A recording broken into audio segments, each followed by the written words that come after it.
All right. So another thing that oh, my head is hurting. Another thing that I had to go is my busy life. um, Yeah.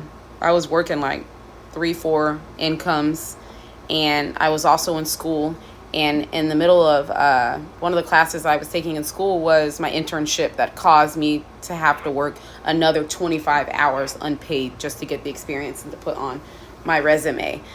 So I had no time for the word of God at all. And in this season, Yeah. God was calling me to something, and I was trying to juggle that and what God was calling me to at the same time, and it did not What's work. he calling you to? Um, to get into the word, like ministry. And so Yeah. I couldn't even read a verse a week because I was too busy. So when I did have downtime, I was focusing on school. And so I was in school to be a counselor for substance abuse, grief, all these things that I thought that that was my calling. And so I wanted Yeah. to be a counselor. And so for so many years, I was in school for 7 years, nonstop. I never took a summer off. And I thought that that was what I was supposed to be doing. But all of that was my will. And so God told me that that was not his plan for my life, and that destroyed me Yeah. because I held on tight to school. And so anyone that told me that, oh, maybe you need to put school to the side, I was going off on them hard. I was real defensive about it because that was my goal that I held on so tight. But it wasn't God's plan on my life. And so I been feeling it for weeks, and I did not want to listen. And so I know that my husband also knew that that was something that God was telling us that I needed to let go, was everything that I was doing that was consuming me. And so Hey, can I say something about that real quick? yeah, babe, go say something. I remember when God told me that. He told me that like in June. Because I asked him a question. I was like, God, does she really need this for ministry? Is this really who she is? Or is this just something that she's been doing? And he gave me the answer. He told me that you shouldn't be doing it, right? But guess what? I never did. You never told me. And so Yeah. you were saying that God had already told you, but you didn't tell me. And Yeah, I think you were afraid of me going off on you, so you didn't want to tell me. You didn't know how to tell me. So you told me, what did you tell me, babe? You're like, oh, maybe you should let go of Longhorns. Like, yeah, I was trying to Longhorns. do everything but school. Maybe you should quit Longhorn. Maybe you should quit basketball. Basketball, yeah. Yeah, it was basketball. Maybe you should quit the gym. The gym, Like yeah, I it was was the throwing gym. You're all like, these maybe it's things the up. gym that you should let go. But no, And you God. spazzed out about the gym. Oh, I did. So I I went off knew I couldn't about. say nothing about school. I went off about him telling me to let go of the gym, even though God was telling me to. But I'm like, but I put my goals in front of what God wanted me to do, because I felt like glory in that, like accomplished in that, and And God. it was new. But God was telling me in this season that I needed to lean on the plans that He had for me, because there is glory in that, not myself, not self, creating like this feeling of that I'm doing something good, because I needed to be taken away from fleshly things and the way that I was feeling good about myself. And so Yeah. that was something that I had to break away from, and it was hard. I needed to God wanted me to lean on Him for, what's the word I'm looking for? What is it? Self-righteous? No. It was basically just the work of your own hands. Like The work of it's my always own hands. easier. Exactly. And so that's the word, babe. I know I can rely on you. So Yeah. so So I did just that. I had, and this was in like 2 days. I stopped the gym. I let go of Longhorn somewhat. Not on the schedule anymore, but I pick up every now and then in fear. And I let go of school. I dropped out of school, and during the last drop date, which was in October, and within 2 days, because this is what God was kept knocking on me about this. And so Sam didn't even have to tell me to, quit school. Eventually God has been telling me. And so one thing about it, when he tells you something, he tells us the same word. Simultaneously. The same word, the same day, same time. And I really love that, because it truly means, I really have understanding in what one means when two come together. So I let go of all those things, and grief followed, because your identity was there for so long. That was my identity. My identity was, I'm in school, and I got all these jobs, and I'm taking care of me, and me. And so I didn't have that anymore. I now had to follow what God was calling me to, and that was scary for me, because that's not something I always did. But God had to do that to me for me to fall into my calling. And so now, like, things like this, doing Bible studies, so now I'm doing things like this with Bible studies, and I'm in the Word every day, and in the mornings at the school, I'm able to lead prayer, do a morning devotion every morning, and do Bible study with you, babe, when others don't join. But that's okay. I'm still going to continue to do my Bible studies, even if no one joins, even if it's just me and the dog, or me and my husband. I'm still going to continue to teach the word, because this is what I'm supposed to be doing. And so if I don't care about how many people show up, or who doesn't show up, or I should be in school and I don't care about that, because God told me something, and I'm just being obedient. And so I'm going to continue to be obedient, because I know that this is what God has on my life, and that's what we live for. We don't live for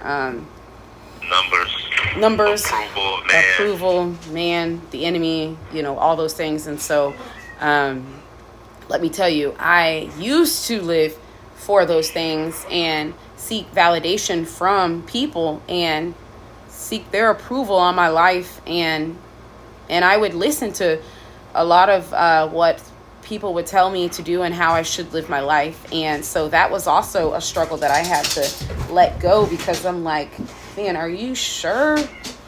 Baby, here we go. Are you sure that is the enemy every time? Are you sure that's what God told you to do? Are you... We need to have a series called Are You Sure? Are you sure? Because, and I'm actually on it right now. One of the first things the enemy said to the woman in the garden, and I'm actually no, it's over here somewhere.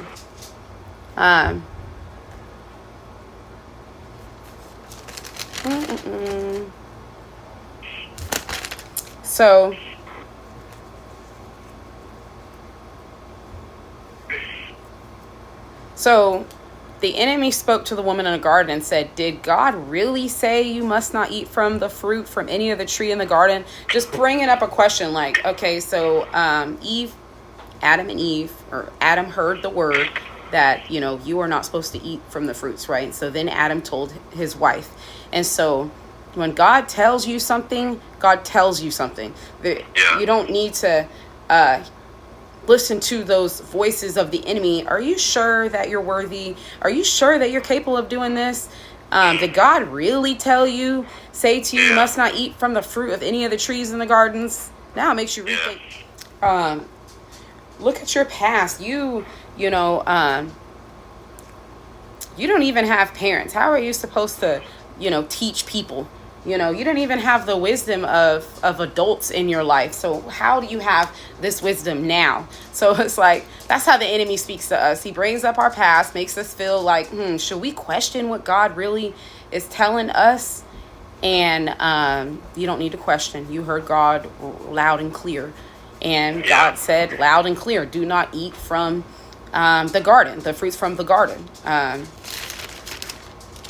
Anyways, I wanted to go into that because as soon as you're obedient, there goes the enemy wanting you to question yourself.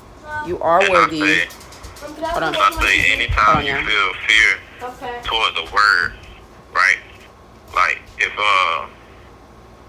God told them to, eat of every tree, but the one in the center of the garden, don't eat from this tree, the tree of knowledge of good and evil, right? Yeah. So as soon as they went to eat the fruit, and you realize what they went through, they looked at it, they smelled it, they fumbled, they moved it around in their hands, like they were going through this process of trying to see if anything was wrong with it. Yeah. So there's nothing wrong with it. So when I should eat when from God it. gives us a word, when God gives a word, if we go contrary to it and then start having to figure out if things are wrong with what we're doing outside of His word, then it's wrong. You know what I'm saying? Like, that's the spirit of fear at work. It's making you look and use your senses basically to find out if what I'm doing is wrong. Like you said, when we first got together, you said that you would try God. You would test this out. God is okay. You told me this, but let me try this over here real quick to see if this is really what you're saying. Because if this is wrong, then you'll punish me. You'll get me back in line, right? Absolutely. So I, when I met you, I knew God told me that I was supposed to be with you, but it wasn't what I imagined. Like, you know what I mean? Yeah. And so I'm like, okay, God, I know if it's just, I know what you're gonna do in my life if I choose to be with Samuel, and so I don't know if I want to do that, but if this is the direction you're taking me to be with him, then I need to know for sure. So I'm gonna, test this relationship. I'm gonna go on dates. I'm gonna test this relationship. Yeah. He's showing me the attention. He's here present. And so then, this relationship, with this guy wouldn't work if I'm supposed to be with Samuel. And so I tested it, and let me tell you, it did not work. It was actually awful. And so God was showing me the characteristics of, a godly man despite your sentence. And so I knew that I know with wisdom that we're moving in this right now. I know with wisdom that a man that is moving off emotions and that just wanted to figure out if he wanted to be with me based off sexual desires, I knew with wisdom that was no longer what I wanted in my life, and I knew that was not going to be my husband. And so that was brought up, and so I knew that that somebody that moves off emotion is not somebody that can lead me and my household, me and my son. And so I was, God was telling me again, like, Samuel's your husband. And I'm like, God, he has a life sentence. He can't be my husband. he can't be my husband. So I'm gonna take this time to be alone with God, because I needed to be sure that this is what God was telling me to do without the distraction of you, babe, telling me like, oh, I'm your wife, you're my wife. You were telling me that. I couldn't hear that from you. So I knew that if I would fast from all the things that was distracting me from what I needed to hear, I knew I needed that alone time with God. And so I did. I used those 3 days of the weekend to be alone with God and ask God, is this my answered prayer of the And man before that you go into what you about to say next, right? Uh-huh. About what you actually did and what happened, right? So that is the way to try God. Because the first way you were trying God, that was out of like fleshly desire. I want this, so let me try to get this on my own. Even though you've given me a word, God, Adam, even though you've given me a word, Eve, not to eat of this fruit, let me still touch on it first before I bite it. You know what I'm saying? Mm-hmm. And that's what was going on. But then you went about trying God the right way. Actually, the way that He commands us to try Him. By you started tithing, you were fasting. Okay. Yeah, you were trying God. You were fasting. You were paying your tithes. You were at His feet. That is the correct way to try God. Whereas in our own minds, and most people do this because we don't know, we're ignorant. We try God in the way of, well, God, if this is for me, then you'll stop me from doing it. You know what I'm saying? If this is for me, you'll bring it to me. Or if this isn't, you'll stop me from doing it. But we have volition. We have free will. He's not going to stop you. He's going to let you do it.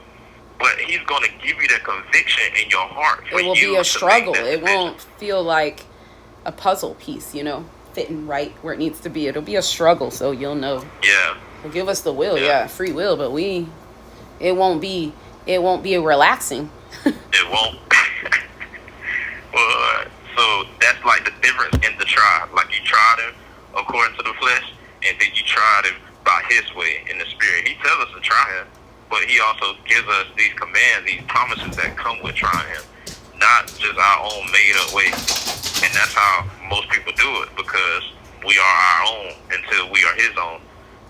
So, but yeah, so babe, once you fasted for the 3 days, and I called you on that Sunday, going against your will. Oh, I forgot. You did. It was Mother's Day. You called me to tell me Happy Mother's Day, and I felt like, you taking me away from, because I feel like the enemy can attack when you reached out to me. You know what I'm saying?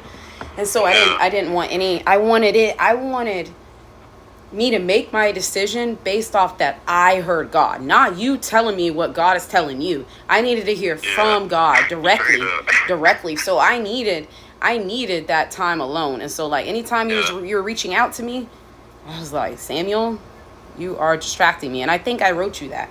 You are distracting me from the word, what God is trying to tell me. It was hard for me because I already knew. Like in my mind, I'm like, you doing this for nothing. Because I already knew what's going on. But at the same time, I was really appalled by your character. I was like, dang, this is a real woman of God. She don't even want to hear from me. She want to hear from God for real. Oh, I love her. Yeah, so I go into work Monday worshiping, and I had actually had a great morning. And then I get fired that morning. So what were your thoughts towards me though? You were like, what? I think that my thoughts towards you were feelings of fear and anxiety because of my morale and the type of person I was. Very professional. I had a reputation of professionalism and good character. So I'm thinking all these things, like if I were to continue with you, like it wouldn't work. All those things were in the way of my feelings were in the way of what God was needing me to do. I could not talk to you at the place that I worked because how bad of a person I thought that I was because of my morals. And so real quick, so you was done with me? I was done. Yeah, I said, okay, I can't deal with this anxiety of my morals and how I thought people were gonna think of me. So I was like, I woke up that morning. I'm done. So real quick, I want to say this too. Good morale does not equate to being godly. No. All right. Because I had good morals, but I was still dancing. But I was still dancing with the devil, doing all the wrong things. But I had good morals, and so it definitely doesn't equal that at all. Yeah. And so like I said, that morning I was fired. And so I'm like, what? All we did was talk about the word of God. Like, what? Like, what did we do? I know what we did wrong. We weren't supposed to be communicating, but if you look at the communication, it was all about God. And so I brought that up. Like, what, And so the world was coming. And you know what's crazy, babe? I had a rock with the cross on it. And I held that thing so tight when I was getting ready to. I was like, God, you would not do this to me. You would not let me, Because God's like, number one, you weren't supposed to be a counselor. Number two, this is who you're supposed to be with. So I'm taking I only sent you here for that. I only sent you here for Samuel. It wasn't any of those things that you were thinking. And so all of that came down. I was extremely overwhelmed because of the embarrassment and the way that God had to do things. And so I went home. I took a nap. I woke up.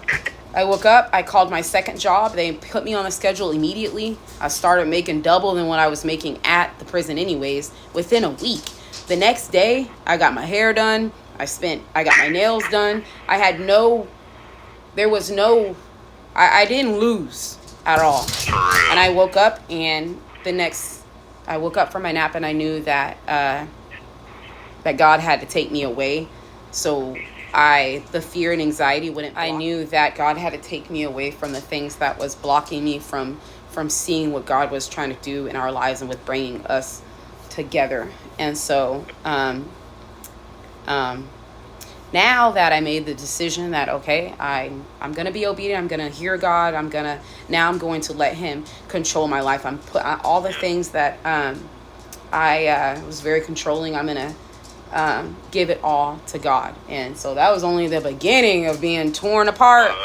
And so that goes all the way back to you being in school, because that was just like you being in the prison with the fear and anxiety about really being able to do what God wanted you to do, because it was a distraction from the truth. So that's how school was for you. For all of these years, for 7 years, you've been in and out of school. Well, not even in and out of school, even though in school constantly. But it's like the word we were in and out of. You know what I'm saying? And that's what the distraction was. It was causing you to have more fear and anxiety because you weren't where you were supposed to be at in the regards of just completely with Christ. And like you're saying now, like the world really won't understand that. They'll look at you like you're crazy or I'm manipulating you. Or I've been called, I need to go see a counselor. You are delusional. You are spiritually manipulating me and using God's word. And let me tell you, I have no discernment, which I lack discernment that this was a rush decision, which really wasn't. It took me months. And I mean, all those things, it doesn't matter. Man is going to say what they want when they don't understand. And so, and that's okay. And I don't dishonor them for, it doesn't, it doesn't.